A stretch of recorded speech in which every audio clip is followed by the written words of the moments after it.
प्रवास पे। हम्म। नमस्कार आप सभी को। वेदांत दर्पण के इस एपिसोड में आप सभी का स्वागत है। हार्दिक अभिनंदन। मैं स्वागत करना चाहूंगी आज के एपिसोड में।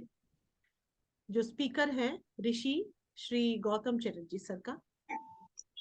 आनंद। प्रणाम सर, अभिनंदन, आनंद। स्वागत है। सर आज कुछ अलग प्रश्न नहीं करेंगे।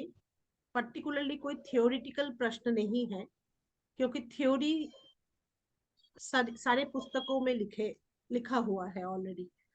और कोई गूगल गुरुजी को भी कोई देखें तो उसको पढ़े तो उसमें भी उपलब्ध है। आज जो प्रश्न करेंगे या आपसे जानना चाहेंगे सर कि प्रैक्टिकल लाइफ में पहले तो आप अपने बताएं कि सेल्फ रियलाइजेशन या वेदांतिक जो वेदांत में रह के, इस पथ पर रह के कैसे कोई रह सकते हैं, इसका प्रश्न भी आपने पहले दिया, पर आज आपके अनुभव पूछना चाहूंगी। थोड़ा पहले ये देखिए, बताएं सर। मुझे तो समस्याएं आएंगी क्योंकि मेरा आज अनुभव तो समस्याएं हैं। संघमित्रा जी, मेरा अनुभव तो यही है कि मूर्खता थी, अब वो नहीं रही। ऐसा नहीं होता है कि अज्ञान और मूर्खता धीरे धीरे कम होता है, ज्ञान धीरे धीरे आता है, ऐसा मुझे नहीं लगा है ना। तो होता क्या है कि एक बार में मूर्खता या ज्ञान हट जाता है या फिर कभी नहीं हटता।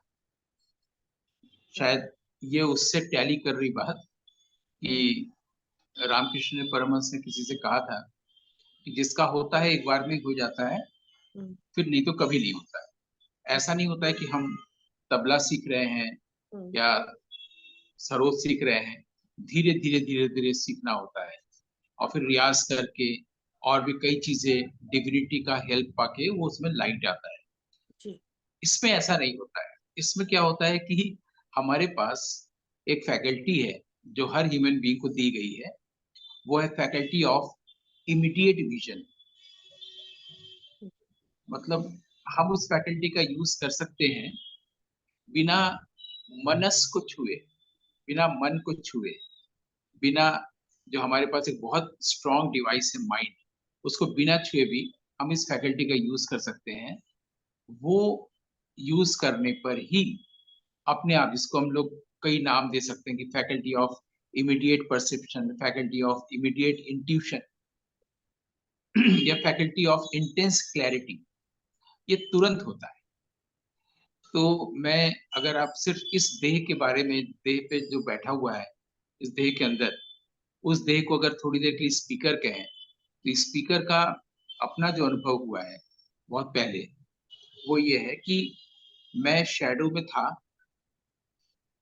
स्पीकर शैडो में था, और उसने प्रोजेक्ट कर लिया था कि वो तपती धूप में है, गर्मी की, और तपती धूप में रह करके वो फिर से शैडो में आने के लिए बहुत सी कोशिशें कर रहा था। जी, योगा, प्राणायाम, है ना, जी, ध्यान, इन्होंने ऐसा कहा है, उन्होंने वैसा कहा है, ठीक है, सारी चीजें मैं कर रहा था। जब मुझे अपनी बेवकूफी समझ में आई कि मैं तो शैडो में हूं ही, शैडो में जाने की कोशिश क्यों कर रहा हूँ, तो वो जिसको कबीर साहब कहते हैं कि सब अंधियारा मिट गया जब दीपक देखा माए। तो मुझे लगता है कि सेल्फ रिविलेशन है, जिसको हम लोग साहित्य में और दर्शन में प्रतिभा कहते हैं। ये वही है, वो किसी भी समय अपने आप को रिवील कर सकती है, इल्यूमिन कर सकती है, और हमें ही नहीं, सब चीजों को एक साथ, उसके सारे एस्पेक्ट्स को इल्यूमिन कर सकती है। और वो लाइट जब एक बार प्रकाशित हो जाती है, तो होता है ना कि आप ये भी कैसे जानते हैं, वो भी कैसे जानते हैं, ये नहीं होता है। वो लाइट में ही वेरीड नॉलेज अपने आप जानना हो जाता है। ये नहीं होता है कि इकोनॉमिक्स पढ़ के हम इकोनॉमिक्स जाने, पॉलिटिकल साइंस पढ़ के पॉलिटिकल साइंस जाने, वेदांत पढ़ के वेदांत जाने, ऐसा नहीं होता है। वो सेल्फ इल्यूमिन है, बहुत पावरफुल है। तो ये तो मेरा अपना या स्पीकर का अपना अप्रोच हुआ, या उसके जीवन में ऐसी घटना घटी तो ऐसा हुआ। लेकिन होता क्या है कि हम लोग बहुत सारी तैयारी करते हैं, हम लोग नहीं तैयारी करते हैं, माइंड तैयारी करता है कि हमको रियलाइज होना है, उसके लिए ऐसा ऐसा करें। जैसे कि मैं एक छोटा सा एग्जांपल आपकी फील्ड से देना चाहूंगा कि म्यूजिक में क्या होता है कि जब आप लोग गाते हैं या बजाते हैं तो उसमें संगत के लिए तबला या कोई रिदम होता है ना। ध्रुपद गा रहे हैं तो पखावज हुआ, मृदंगम हुआ या तबला हुआ, है ना। तो हम संगतकार की बात कर रहे हैं, उनकी बात नहीं जो तबला के आर्टिस्ट हैं, और वहां भी अपना आर्ट दिखाते हैं जिसको दिखाने की जरूरत नहीं है। तबला संगत जो मैं समझता हूँ अब तक सब लोगों को सुनने के बाद, बड़े गुरुजनों को, वो ये है कि जो बंदिश गा रहा है या बजा रहा है उसको एनहांस करना। बिल्कुल। और ये एनहांस करना मैंने एक दो जने को छोड़ के मैंने किसी में नहीं देखा। सब लोग या तो शुद्ध ठेका बजाते चलते हैं, या फिर मौका जब उनको दिया जाता है तो खास तरह से तिहाई पर आते हैं और अपनी सारी चीज जो उन्होंने सीखी है वो दिखाते हैं। मेरे हिसाब से ऐसा ये शायद संगत नहीं है।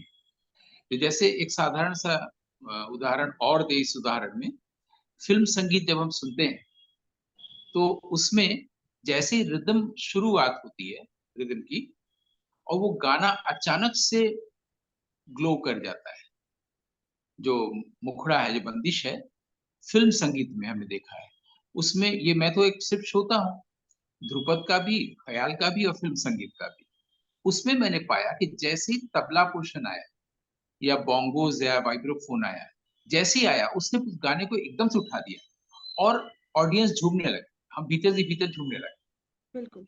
ऐसा तबले में या पखावज में जो संगत में बैठा हुआ है वो ऐसा नहीं करता, जबकि वो ऐसा कर सकता है, उसे ऐसा करना चाहिए। He is suppose to do that kind of लय, है ना। तो होता क्या है कि ये जैसे एनहांस करता है संगत किसी भी गायक या वादक को, और उसमें क्या होता है, ज्यादातर जो संगतकार होते हैं वो ऑब्जर्व करते हैं गायक या वादक को कि ये ऐसे समय में ऐसा करता है, ये ऐसे समय में ऐसा करता है। तो जब ऐसा करता है तो किशन महाराज जी ने ऐसा किया, जब विलायत खान साहब ने ऐसी जगह पर ऐसा कुछ किया था तो शांता प्रसाद जी ने ऐसा किया था, रविशंकर जी ने जब ऐसा किया था, अली अकबर खान साहब ने जब ऐसा किया था, तो अला वो अल्लाह रखा खान साहब ने ऐसा किया था।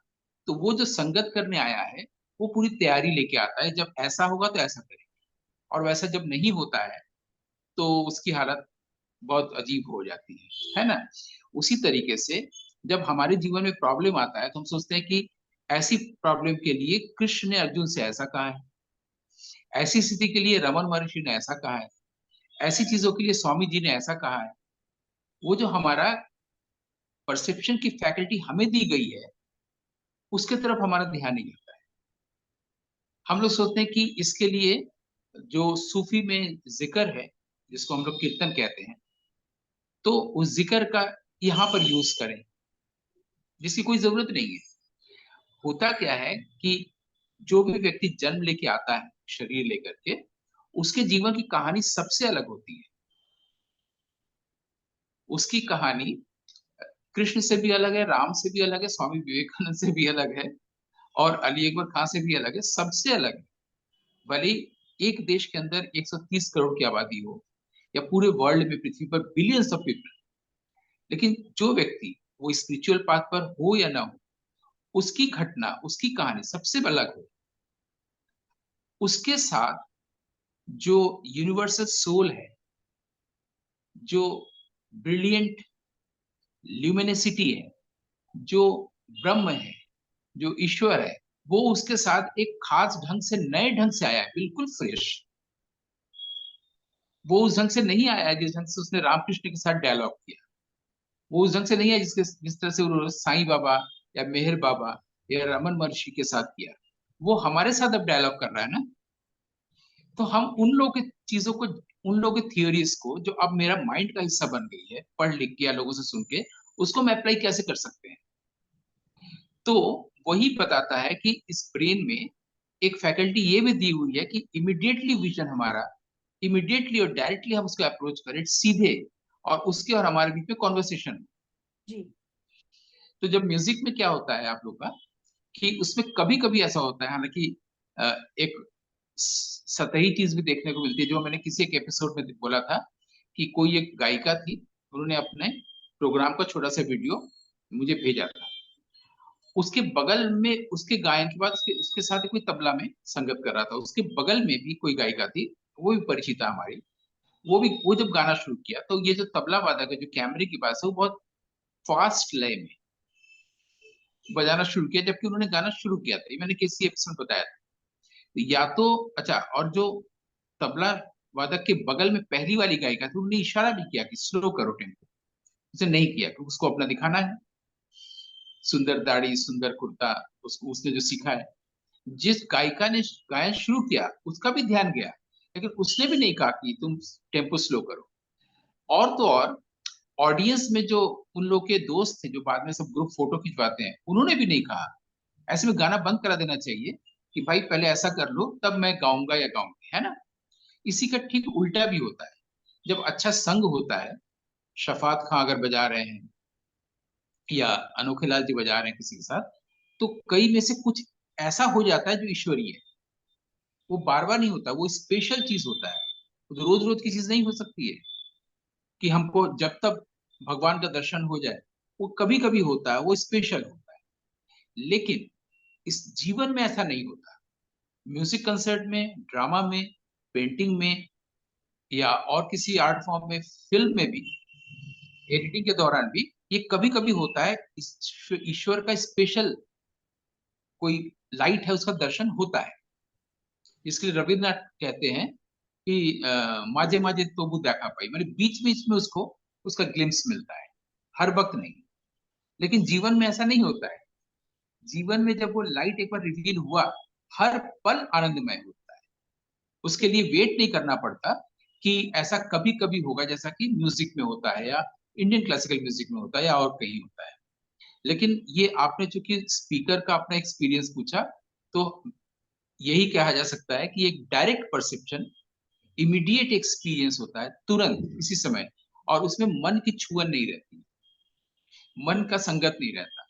और जब ऐसा होता है, तो जो मुझसे कॉन्वर्सेशन कर रहा है उधर से, इनविजिबली, फॉर्मलेसली, उसके साथ हम सही संगत कर रहे हैं। मुझे पता नहीं मैं कहाँ तक आपके प्रश्न या जिज्ञासा को शांत कर सका। जी सर। अम, मैं ये जानना चाहूंगी कि हाँ, मन तो आता नहीं है आपके उस रियलाइजेशन में, पर क्या आपने इस चीज को प्रैक्टिस किया या आप प्रैक्टिस करते हैं इसको? नहीं, मैंने प्रैक्टिस नहीं की, इसकी इसकी प्रैक्टिस हो ही नहीं सकती।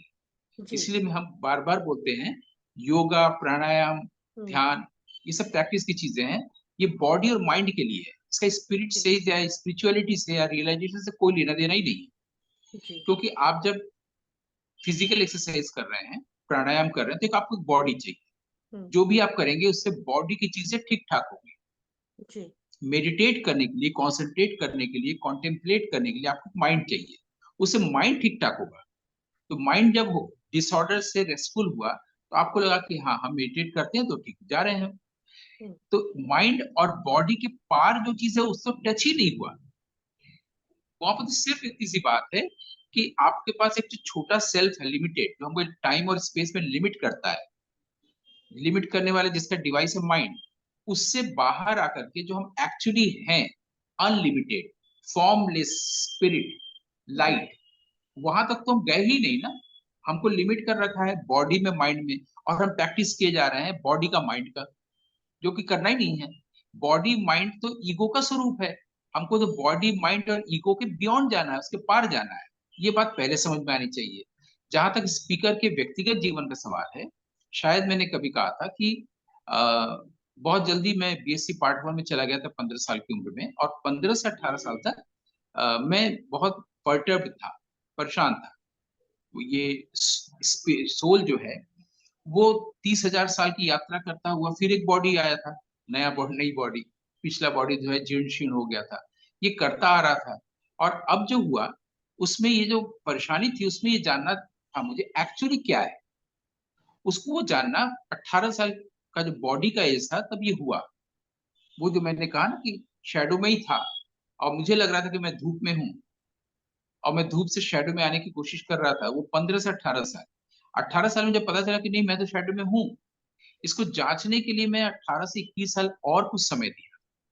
जी। बुक्स पढ़ना और तमाम चीज पढ़ना, लोगों से मिलना जुलना, संग करना। फिर 21 साल के बाद से मुझे कोई कंफ्यूजन नहीं आया है। तब से वो क्लैरिटी है, और इंटेंस क्लैरिटी। ये तो स्पीकर की बात है, लेकिन मुझे जो बाकी लोगों की समस्याएं दिखती हैं, उसमें दो दिखती हैं। पहली तो बात यह है कि कोई भी आदमी हैप्पीनेस नहीं चाहता। ये स्पीकर का अपना ऑब्जर्वेशन।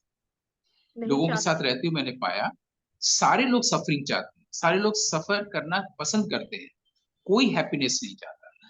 वो जब फेवरेबल कंडीशन होता है, तब वो अपने आप को रेस्टफुल पाते हैं, उनको लगता है कि ये बहुत प्लीजिंग है, प्रेजेंट है। हम्म। जब कोई चीज अनफेवरेबल आता है, तब उनको लगता है कि ये रेस्टलेस हम हो रहे हैं, और ये अनप्लीजिंग। तब वो जो प्लेजरेबल है, जो रेस्टफुल है, उसकी कोशिश करना शुरू करते हैं। और जब वो रेस्टफुल होते हैं, तो उनको डर होता है कि कहीं स्टेट चला ना जाए। इसी में उन लोगों का पूरा जीवन बीत जाता है, उनको पता ही नहीं चलता है, हैप्पीनेस को टच ही नहीं किया। और हैप्पीनेस वो चाहते ही नहीं है। लाख समझाओ, वो घूम फिर के सफरिंग खुद से इनवाइट कर लेते हैं, ट्रबल इनवाइट कर लेते हैं। ये इस स्पीकर का पूरे वर्ल्ड में सारे लोगों के प्रति एक ऑब्जर्वेशन। अब यहाँ पर ऐसे हेल्प किया जा सकता है आउट ऑफ कंपैशन पूरे ह्यूमैनिटी के लिए, वो ये कि इस साइंस को समझ लें कि एक पूरा स्ट्रीम चला रहा है 40,000 साल से, 30,000 साल से। वो हम ही है, हम ही थे, हम ही चलते चले आ रहे हैं। बॉडी हमें मिली, और हम फिर हमारे पीछे ये अभी जो है, इसमें पूरा पास्ट, पूरी टाइमलाइन, और ये जैसा चला आ रहा है उसी के अनुसार हम आगे भी प्रोजेक्ट करते चले जाएंगे। वो फ्यूचर है, अरे पूरा पास्ट, पूरा फ्यूचर अभी यहाँ पर है, और हम पास्ट के रिजल्ट हैं, और हम उस पास्ट को कंटिन्यू कर रहे हैं। अगर ये बात समझ में आ जाए कि पास्ट को कंटिन्यू करेंगे तो हैप्पीनेस कभी नहीं आएगी। ये जो लाइन है, जो नदी की धारा चली आ रही पास्ट से फ्यूचर की ओर, उसमें हम अभी हैं इस जीवन। हम्म। इसके बाहर आ जाना है, घाट पर जो नदी है उसके बगल में काशी के घाट पर आपको आ जाना है, नदी बहती चली जाएगी। जैसे ही हम इधर आएंगे, हम फिर एक धारा में आ जाएंगे। ये एक्चुअली नदी है, और ये टाइमलेस है, इटर्नल है, और ये यहीं पर है। इससे टोटल पास्ट जब से कल्पना भी नहीं की जा सकती, वो और टोटल फ्यूचर यहाँ भी मौजूद है। लेकिन अब ये अनलिमिटेड है, फॉर्मलेस है, इटर्नल है। यही कुंभ है जिसमें स्नान करने की जरूरत है। हम लोग उस नदी में हमेशा रहते हैं जिसमें कि पास्ट से चला आ रहा है। उस हम्म। स्ट्रीम को छोड़ के इधर आने की जरूरत है। और जैसे ही आते हैं, तो हम पाते हैं कि हैप्पीनेस पहले से है, पीस पहले से है, फ्रीडम पहले से है, लव पहले से। और हम उस स्ट्रीम में जो पास्ट चला आ रहा है, उसमें प्लेजर को हैप्पीनेस मान लिए हैं। उसी में लव सीकिंग हमारी माइंड रहती है, कटोरा खाली रहता है, बोल जो है खाली है, उसमें हम लोग सबसे मांगते रहते हैं, हम लोग बेगर की तरह रहते हैं। इसी पल में जब बार बार आता है कि क्यों प्रेजेंट नाउ में रहे। प्रेजेंट नाउ में ऐसे क्या चीज है भाई? वो 7:67 हुआ है या 7:32 हुआ है, यही ना होगा। उस नाव की बात नहीं होती है। जब हम पूरे बीइंग से इस मोमेंट में रहते हैं, सब लोग बोलते हैं हाँ है, तभी तो बात कर रहे हैं आपसे, लेकिन वो होते नहीं, वो सोचते हैं कि है। जब हम हम्म। पूरे एहसास के साथ, पूरे बीइंग के साथ अभी हैं, जो भी कानों से आ रहा है, और जो भी आंख से देख रहे हैं, जो भी हम फील कर रहे हैं, टच कर रहे हैं, जो भी सेंशुअस है, उस पूरे चीज के साथ रह रहे हैं, तो अचानक हम सुपर सेंशुअस हो जाते हैं। सुपर सेंशुअस स्टेट में उसी पल आ सकते हैं जब हम प्रेजेंट मोमेंट में होते हैं, जहां पर एक पूरा टाइमलाइन ब्रह्म का, इटर्नल टाइमलाइन ल्यूमिनिसिटी का, वो चल रहा है, जो हमसे बात करना चाह रहा है, और हम बात करना चाह रहे हैं किसी और से। जब हम इधर आ गए, तो हम रेस्टफुल हैं। अब इसमें कोई भय नहीं, क्योंकि फ्रीडम है तो भय नहीं होगा, भय होगा तो फ्रीडम नहीं होगा। बिल्कुल। इसमें कोई भय नहीं, कोई दुख नहीं, कोई डेथ नहीं, क्योंकि जहां पर डेथ था, वहीं से तो हम इधर आ गए, और यही डेथ हुआ। हम्म। जो 40,000 साल से हम चले आ रहे थे, अभी तो डेथ हुआ। जी। अब जाके जीवन आया, और ये आनंद, ये जीवन हमेशा है। बस इतनी सी बात।